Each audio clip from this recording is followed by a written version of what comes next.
Hey guys, what's up everyone? Welcome back to the channel. This is Shivam Dwivedi and you are watching Economics Easy है। दोस्तों आज हमारे chapter number 1 के है last class, क्योंकि आज हम चैप्टर 1 के रिलेटेड करेंगे जो भी करंट अफेयर्स है। मतलब यहाँ से तो सबसे ज़्यादा क्वेश्चन पूछे जाते हैं। आप भी जानते हैं जितने भी सर्विसेज एग्जाम्स होते हैं, जितने भी गवर्नमेंट कॉम्पिटिटिव एग्जाम्स होते हैं, इनके अंदर करंट अफेयर से क्वेश्चन तो 100% पूछे जाते हैं। इसलिए आज की क्लास हमारे लिए बहुत ज़्यादा इंपॉर्टेंट हो जाती है।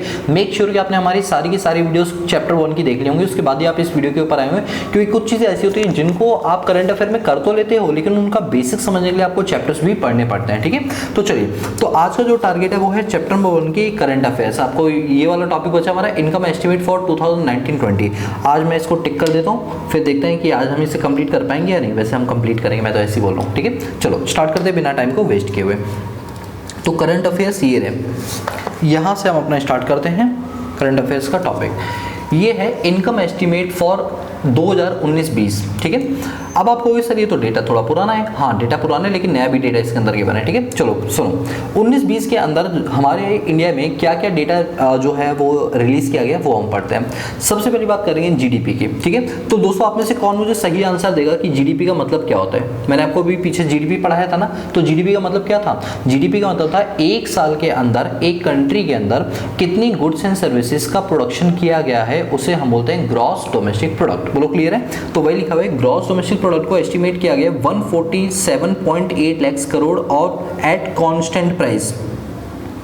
जिन्होंने हमारी सारी क्लासेस लिए हैं, क्या मैं अगर उनसे आंसर क्वेश्चन पूछूं कि कांस्टेंट प्राइस पे क्यों निकाला, करंट प्राइस पे क्यों नहीं निकाला, तो क्या आंसर दोगे? कमेंट सेक्शन में बताओ, देखते हैं किसका आंसर सही है।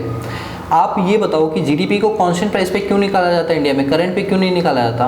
कमेंट सेक्शन में बताओ, वीडियो को पॉज करके। चलो अब मैं इसका सही आंसर बताता हूँ। करंट प्राइस पे इसलिए नहीं निकालते क्योंकि इंडिया में इन्फ्लेशन का रेट बहुत ज़्यादा हो जाता है, क्योंकि इंडिया एक डेवलपिंग कंट्री है, तो यहाँ इन्फ्लेशन के इंपैक्ट से जीडीपी डाउनफॉल में जा सकती है, इंडिया की रैंकिंग खराब हो जाएगी। इस वजह से इंडिया हमेशा कांस्टेंट प्राइस यानी एक बेस ईयर की प्राइस के हिसाब से निकालती है। समझ आई बात? अब दूसरा क्वेश्चन है कि इंडिया में कौन सा बेस ईयर लिया जाता है। देखते हैं सही आंसर कौन देगा इसका। ठीक है, मैंने आपको लास्ट क्लास में बताया था कि बेस ईयर को चेंज कर दिया गया है। ठीक है, चलो देखते हैं कौन सही आंसर देगा। तो वही लिखा हुआ है कि आपको ये डेटा याद नहीं करना, सिर्फ समझना है और कुछ नहीं करना। 147.8 लाख करोड़ था और ये कहा गया है कि जो ग्रोथ रेट है वो 5% है in comparison to 6.8% preceding year. पिछले साल हमारा जो जीडीपी था वो था 6.8%, जो घटकर हो गया 5%, क्योंकि आप जानते हो कि कहीं ना कहीं प्रोडक्शन कम हुआ था हमारे यहाँ पे। और उन्होंने लिखा कि जब हमने जीडीपी को करंट प्राइस पर निकाला तो पाया कि 204.4 लाख है।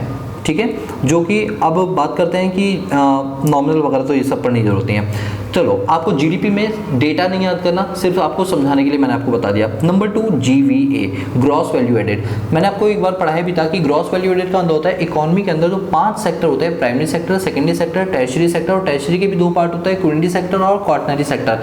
इनके द्वारा जो भी प्रोडक्शन किया जाता है गुड्स एंड सर्विसेज का तीनों सेक्टर के द्वारा, यानी सप्लाई के लेवल पे अगर हम बात करें तो उसको बोलते हैं जीवीए, और अगर हम डिमांड की बात करेंगे तो जीडीपी की बात करेंगे। ठीक है, तो जीवीए जो हमने निकाला 135.4 लाख करोड़ है, वो भी किस पर? कांस्टेंट प्राइस पर, क्योंकि भैया हमारी इंडिया डेवलपिंग कंट्री तो वो कांस्टेंट प्राइस पर ही निकालती है। ठीक है, और आपको इसमें बाकी तो देखो ये डेटा वेटा दे रखा है, कोई खास आपको कुछ याद नहीं करना।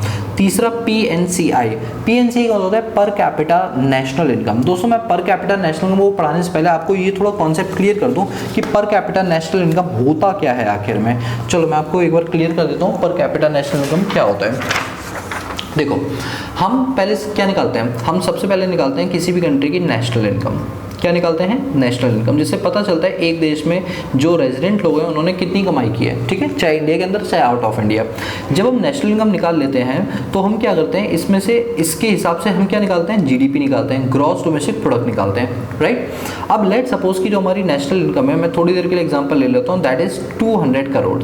ठीक है, 200 करोड़ हमारी नेशनल इनकम है। 200 करोड़ छोड़ो, हम इसको 2 करोड़ 20 करोड़ कर देते हैं। 20 करोड़ हमारी क्या है? नेशनल इनकम है।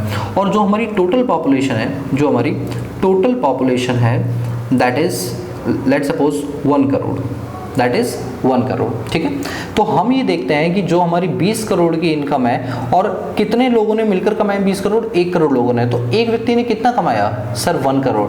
This 1 crore is called personal income. इसको हम क्या बोलते हैं? This 1 crore is called personal income. आई बात समझे? अब पर्सनल इनकम में से बात करते हैं, एक कंसेप्ट आता है रियल इनकम। रियल इनकम का मतलब ये होता है सबसे पहले रियल से भी पहले नॉमिनल आता है। Nominal income, real income. देखो नॉमिनल इनकम का मतलब है मुझे सच में सैलरी कितनी मिली। लेट्स सपोज मैं एक सैलरी बेस्ड पर्सन हूँ, मुझे 20,000 रुपये महीने की सैलरी मिलती है, तो 20,000 मिली नॉमिनल इनकम है। बट गवर्नमेंट मेरा टैक्स वैक्स काट लेती है। जब वो गवर्नमेंट टैक्स काट लेती है, जिसे हम पीडीआई बोलते हैं, पर्सनल डिस्पोजेबल इनकम, टैक्स वगैरह काट के मेरी जेब में आते हैं सिर्फ 18,000 रुपये। That is my personal disposable income. तो आपको ये छोटी छोटी टर्म्स समझ आ गई। तो ये अब जो बोल रहा है पीएनसीआई, पर कैपिटा नेशनल इनकम, इसका मतलब क्या हुआ कि नेशनल इनकम में से हमने ये निकाला कि एक व्यक्ति कितनी कमाई करता है। That is called per capita national income. देखा गया ये हमारा 1,35,050 कर, ये है हमारे पास परसेंटेज। आपको परसेंटेज तो वैसे भी याद नहीं करनी है, ठीक है। तो कुल मिला के 3 डेटा आपने कर लिया कि जीडीपी का डेटा क्या रहा इंडिया का, जीबी का डेटा क्या रहा और पीएनसीआई का डेटा क्या रहा। अब बात करते हैं कोविड की कि आखिर इन डेटा का कोविड पर क्या इंपैक्ट पड़ा। तो देखो कोविड-19 में लिखा हुआ however India has reported first case of Covid in Kerala. देखो सबसे पहला केस कोविड का केरला में पाया गया था। मैं मानता हूँ कि भैया हो सकता है कहीं और भी पाया गया हो, लेकिन जो टेस्टिंग करके पता चला तो वो सबसे पहले केरला के अंदर निकला, ठीक है। और यहाँ पर लिखा हुआ है लेकिन उसके एक दिन पहले, जब कोविड की पहली रिपोर्ट इंडिया के अंदर आई थी, उसके ठीक एक दिन पहले ही इकोनॉमिक सर्वे 2019-20 कंडक्ट हुआ था और उन्होंने अपनी जो रिलीज़ की थी यूनियन बजट से 2 दिन पहले उन्होंने अपना डेटा रिलीज़ किया। तो उसमें कहीं भी मेंशन नहीं था कोविड पेंडेमिक के बारे में, क्योंकि भैया हमें पता ही नहीं था कोविड नाम की क्या चीज़ होती है। हाँ सुना था कि चाइना में ऐसा हो रहा है, लेकिन हमें नहीं पता था इंडिया में इसका बोलबाला इतना ज़्यादा होगा कि 2021 के अंदर इंडिया नंबर 1 पर आ जाएगी डेथ केस के अंदर। हमें बिल्कुल भी नहीं पता था। तो किसी ने भी ये नहीं सोचा था कि हमें अपने बजट के अंदर कोविड को भी शामिल करना पड़ेगा, लेकिन हमें शामिल करना पड़ा। तो वही लिखा हुआ है इमेजिन द ग्लोबल कैटेगरी। अच्छा ये सब कुछ नहीं करना, आप यहाँ से बस यही था। तो यहाँ पर ये लिखा हुआ है कि कोविड का इम्पैक्ट जो है वो हमारी इकोनॉमी पर इतना ज़्यादा पड़ा कि हम आपको बता नहीं सकता। उसका डेटा देखो किस वजह से क्या क्या डेटा पड़ा, क्या क्या इम्पैक्ट पड़ा उसका, वो ये हमारा करंट डेटा है। अभी तक ये जो हमने पढ़ा ना, ये तो ओल्ड डेटा था 19-20 का। यहाँ से हमारा करंट डेटा स्टार्ट होता है। एनएसओ, बताओ एनएसओ की फुल फॉर्म क्या होती है। बेटा एक क्लास में पूरी ले चुका, मतलब एक चैप्टर पूरा पढ़ा चुका। ये तो करंट अफेयर की क्लास है। अब अगर आपसे मैं क्वेश्चन नहीं पूछूंगा तो ये मेरी गलती है। आंसर दो कमेंट बॉक्स में। एनएसओ की फुल फॉर्म क्या होती है। एनएसओ की फुल फॉर्म होती है नेशनल स्टैटिस्टिकल ऑर्गेनाइजेशन, ठीक है, ऑफिस भी बोल सकते हो। ऑन नेशनल इनकम इन्होंने क्या किया 29 मई 2020 को, मतलब जब कोविड का लॉकडाउन पीरियड चल रहा था उस टाइम पर इन्होंने डेटा को रिलीज किया और इन्होंने कहा जीडीपी जो कांस्टेंट प्राइस पर है एस्टिमेट किया जा रहा है वो 145.66 करोड़ होगी, ठीक है। जीडीपी अगर हम बात करें करंट प्राइस के हिसाब से, देखो ये तो कांस्टेंट प्राइस है, यहाँ पर बात करते करंट। सर आप तो कहते करंट निकालते नहीं। दोस्तों निकालते करंट, लेकिन जब हम रैंकिंग करते हैं तो हम कांस्टेंट प्राइस के हिसाब से करते हैं। तो करंट प्राइस में क्या निकला 203 पॉइंट इतना करोड़, ठीक है। ये देखा गया कि जो ग्रोथ परसेंटेज 7.2 थी, पिछली बार 11% थी और वो घट के कितनी हुई 7.2। जो पहले डेटा था हमारा 6.1%, वो घट के कितना हो गया 4.2%। देख रहे हो डेटा कितना कम होता है। पीसीआई बोले तो personal per capita income, per capita income बस ये देखो आप कि पहले पर कैपिटा इनकम 4.8% थी, जो घटकर कितनी होगी 3.1%। Per capita income current price के हिसाब से भी देखो पहले 6.1% थी, इसमें वो नहीं दे रखा, प्रीवियस ईयर का नहीं दे रखा, 6.1 से कम ही हो गई होगी, बड़ी तो नहीं होगी। और यहाँ पर क्रक्स लिखा है पूरी कहानी का। As per NSO these estimate are likely undergo revision. उन्होंने कहा कि भैया ये सब तो जो है डाउनफॉल में ही जा रहे हैं कोविड की वजह से। At the data flow from economic entities have got impact due to COVID-19 pandemic was consequent national-wide lockdown since March 2020। और इसका सारा खामियाजा किसको भुगतना पड़ा, लॉकडाउन को। मतलब लॉकडाउन की वजह से हमारी इकोनॉमी का जो जीडीपी है वो डाउनफॉल में चला गया और ये किसकी वजह से हुआ, कोविड-19 की वजह से हुआ। अब ये कुछ आरबीआई ने अपने भी डेटा रिलीज़ किए हैं, इतना ज़्यादा इंपॉर्टेंट नहीं, बस आप अपनी एक रीडिंग लगा सकते हो। आरबीआई ने बताया कि हाँ हमें क्या लगता है कि जो इकॉनमी है वो क्या हो रही है। इधर एसबीआई ने भी अपना कुछ डेटा रिलीज़ किया हुआ है। हमें इतना ज़्यादा नहीं पढ़ना, ठीक है। आप अपनी नॉलेज के लिए पढ़ना चाहो पढ़ सकते हो, जो ज़रूरी था वो पढ़ा दिया मैंने आपको, ठीक है, क्लियर है। तो लो ये हमारा टॉपिक कंप्लीट होता है और मैं इस पर कर देता हूँ टिक। ये लो समझ आई बात। ये भी हम टॉपिक कर चुके हैं, ऐसा नहीं कि हमने किया नहीं है, बस इसको टिक करना मैं भूल गया था किसी क्लास के अंदर, ठीक है। तो हमने फाइनली अराउंड 14 क्लासें लगाई हैं इस पूरे चैप्टर को करने के लिए और आपका चैप्टर नंबर 1 मैंने पूरी तरह से कंप्लीट करा दिया। दोस्तों मैं सारे के सारे चैप्टर इसी तरीके से कराऊंगा, सारे प्रैक्टिकल एग्जाम्पल देखिए 21 के 21 चैप्टर मुझे आपको कराने इसी तरीके से, ठीक है।